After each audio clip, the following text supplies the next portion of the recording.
What is the YouTube? It's your boy Shannon along with Team Scheme coming at you with another deck profile of Purrely with a twist this time, like you saw in the thumbnail.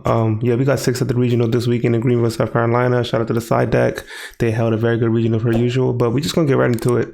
I want y'all to see the spikes and whatnot. Be sure to hit that like, hit subscribe, show your boy some love. Let's get right into it.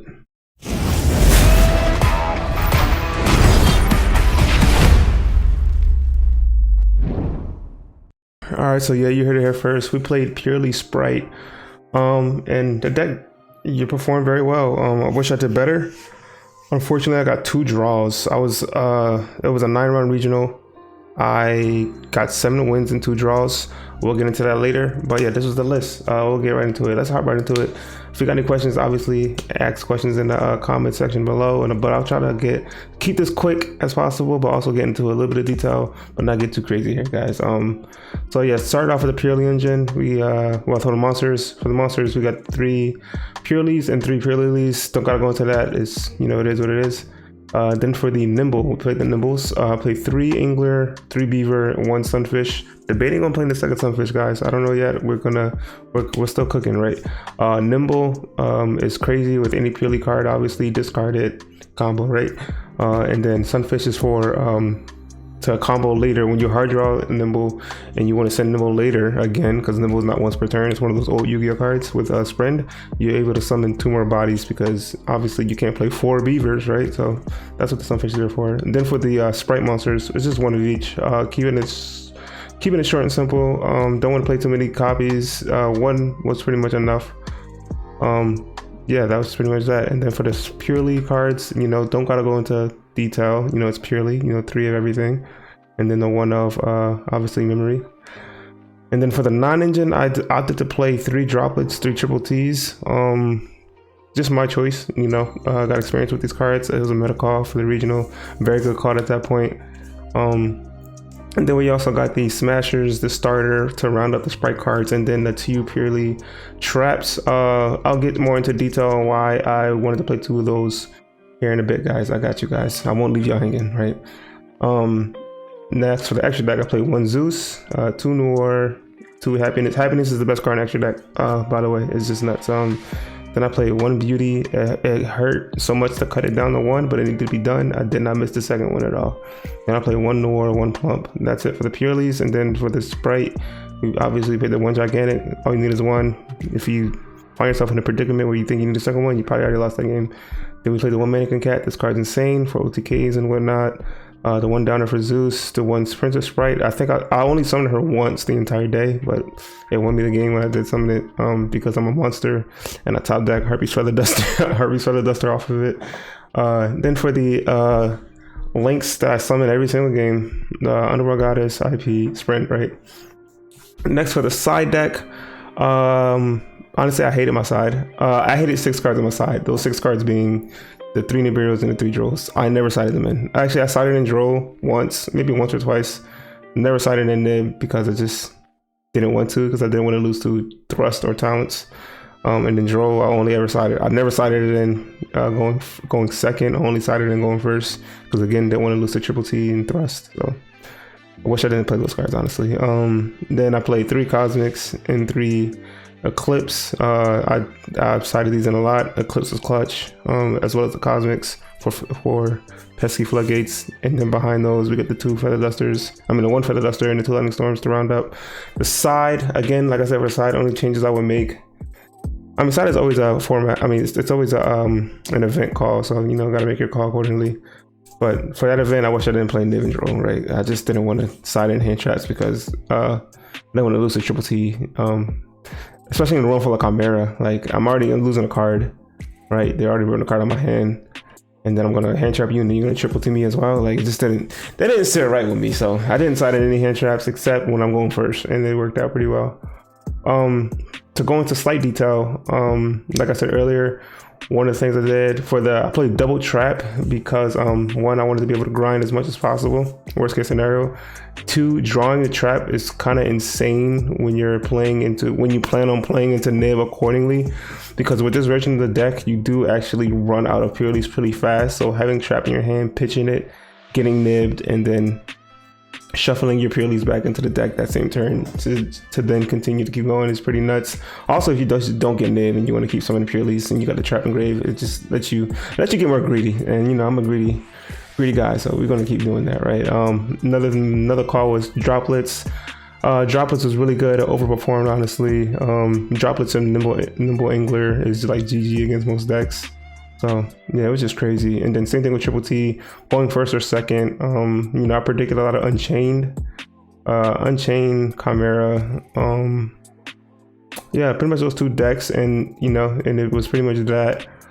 Really good against Unchained, being able to take the DDD was nuts. Same thing with droplets. Like honestly, that was the card I was scared of the most, was the DDD. So I just wanted to have out to those cards, and those two cards just outed. So yeah.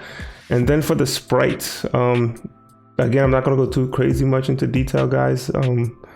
But pretty much the reason why I wanted to play this deck was that I wanted to be able to pretty much resolve my trap as much as possible. And I figured the best way to do that was to summon Carrot. So that's pretty much all the Sprite engine was there for. I want to be able to do full combo and summon Carrot. It just so happened to, you know, be that behind that Carrot was a Sprint and a Gigantic and, you know, IP and all other stuff. IP was really good. It overperformed. I played into a lot of D barriers. As you can see, I'm not playing cross out. Yeah, every time I got D barriered, I just summoned IP with friends, you know, IP with like a Purrely or IP with the Sprite monsters and pass, and then I just wait for like a choke point and just go for Underworld Goddess and just disrupt their board, right? Also set some spells so that I don't die just in case it gets that crazy. And also we play Triple T, so I can, you know, take their stuff, attack, beat over their board, pop something on the board, whatever, and then link away their stuff. So that's really what IP was there for the D barrier, as well as, you know, if I'm not getting D barrier and I'm setting up IP, it's just a really good disruption. Underworld Goddess. Underworld Goddess was crazy, guys. It was just nuts. But yeah, that's pretty much the deck. Again, it pretty much did what I wanted it to do, which was make it so I resolve this trap, because I'm not trying to get booked, you know, book of moon, book of eclipse and whatnot on your standby phase. So I'm just gonna activate this Carrot and negate that thing, and then I got my guy. And then if you don't have the book, I now have a spell and trap negate on my board on top of my Noir. So yeah, the deck did exactly that for 9 rounds. For the matchups, they were as follows. So yeah, round 1, it was Despia. I got him 2-1, won the die roll. Shout out to that guy. His deck was funny as hell, bro. He was playing Masquerade, like he ended on a hella Masquerades, and I won game 1, game 2. He was like, yeah, hold these Masquerades. I was just looking at my hand like, oh shit, I lose. I can only activate but so many cards. So yeah, he got that one. Then round 2, Sky Striker. I lost a die roll. He made me go first. I'm like, oh shit, he's playing back Knights. I think I'm about to die, or Makanko. So I just like, so I put a full board, and then he revealed Sky Striker, but he couldn't break it. Game 2, he OTK'd me with a bunch of board breakers behind double engage and linkage. So it was just GG. And then game 3, I guess he thought I was gonna make him go first. I'm not gonna let them go first, because obviously they're gonna like set D barriers and floodgates. So I have to go first, put up the same board from game 1, and yeah, it's kind of hard to break. And then Rika, I lost a die roll, but he opened subpar game 1, so I pretty much broke his board. And then game 2, I just had a bunch of, you know, like you see my side and my main, I was able to break the board. Slash, he also didn't open, you know, the most optimal hand, so I was just able to break his board confidently, right? Round 4, I won the die, as you saw, played against a homeboy, shout out to him. We ended up drawing. Game 1 was overwhelming, so he couldn't win that one. And then game 2, it was a lot of back and forth. It was grindy as hell. I had to play into the board, that of which I ended up being able to break, but you know, it just took too long. I did end up losing game 2. I should have scooped faster, but you know, he just kept giving me opportunities to win, so we lost that one. That game 2, and then I think by the time we got to game 3, it was only like maybe 2 minutes left, and you know, it's just, you know, GG from there. I don't play any like burn or anything, right? So Round 5, I played against Unchained. Ended up getting another draw, 2 draws back to back to back. Lost a die roll. Shout out to him. He did things, and I just lost game 1. Game 2, I put a board. He couldn't break it. In game 3, grindy as hell. Couldn't get it in there, so we just ended up drawing.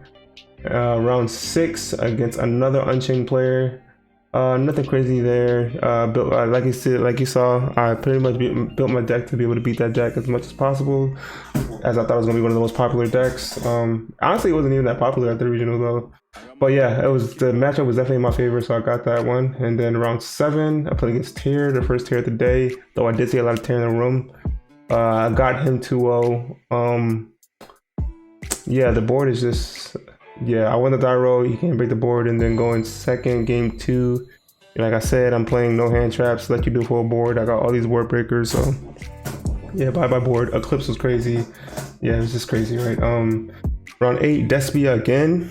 I'm like shit. I'm probably about to get Gimme Puppet Lock this time. Lost a die roll. I think I won game 1.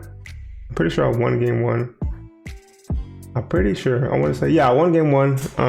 Also, and then game 2. Yeah. I won game 1, and then game 2, he put up full board. I draw phase Book of Eclipse, and then stay my main normal summon Beaver to summon Sunfish, and then to summon Angler, and then he summoned. He had 1 card set. It was summon limit, and I just lost. And I lost. I had starter in my hand for Jet, and then Jet to get Smashers.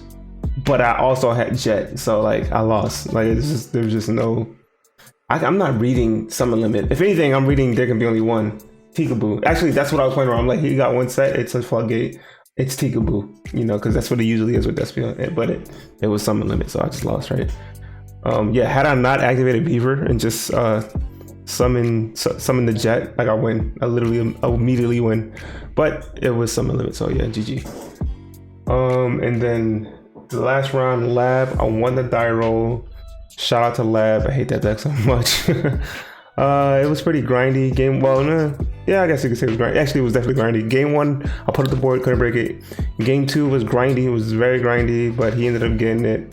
He played it. I guess he played it pretty skillfully. Game 2, used his traps accordingly. And then game 3 was so grindy. I didn't open a single Purrely card. I was like, all right, we're playing Sprite today, but I was going first. Actually, no, I'm getting it backwards. I didn't open a single Purrely card game 2. I was just playing Sprite that got me into Purrely. But game 3, it came down to he drilled me game 1 and 2. That of which it didn't matter. But my hand game 3 says, damn, I don't want to lose his draw. So I went draw phase. I had quick play, field spell, and like 2 other cards. I can't remember what they were. So I went quick play. It was like pretty to summon the black cat, and he impermed it. And I'm like, damn, I look stupid because I had the field spell. I'm like, all right, well, there's no playing into draw anymore. So I went main phase, activate quick play, ditch, field spell. The other 2 cards, I can't remember what they were, but I needed them. And I summoned the second black cat so that I could, XYZ. I went affect XYZ. He impermed again. I'm like, damn, all right. I went summon Sylvan. Yeah, summon the Sylvan to look at the top card. The top card was Harpy's Feather Duster. But I was going first, so it wasn't too crazy, but I had a Feather Duster in my hand. And then I went, all right. Oh yeah, that's what the other card was. The other card was blue. Normal summon blue and just did Sprite combo. I was summon Spren, Sin Angler, did Sprite combo. Set Smashers, pass. Yeah, it was like Smashers carry. Yeah, it was, yeah. So I did that, and then he ended up having to pass, and then I ended up smashing one of the sets, and then on my turn, I activated Gigantic because it survived, obviously. Summoned something, and then I just made it happy, and it was just down there. It was just downhill from there, because for some reason, the Purrely XYZs are generic link 2s.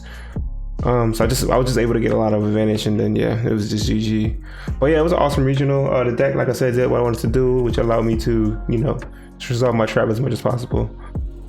Shout out to everyone that was there. Shout out to all the teammates. You already know, get all the testing in, and hopefully we have success here in the future at other events that we're going to go to, and try to get as much of these world points as possible. Obviously, I missed out on a bunch the past couple of weeks due to life, right? You know, we're grown ups, we got stuff going on. But yeah, hopefully we can keep it going. Yeah, hopefully we can get these points for these world points, right? So with that being said, guys, I appreciate you watching the video. Take it easy.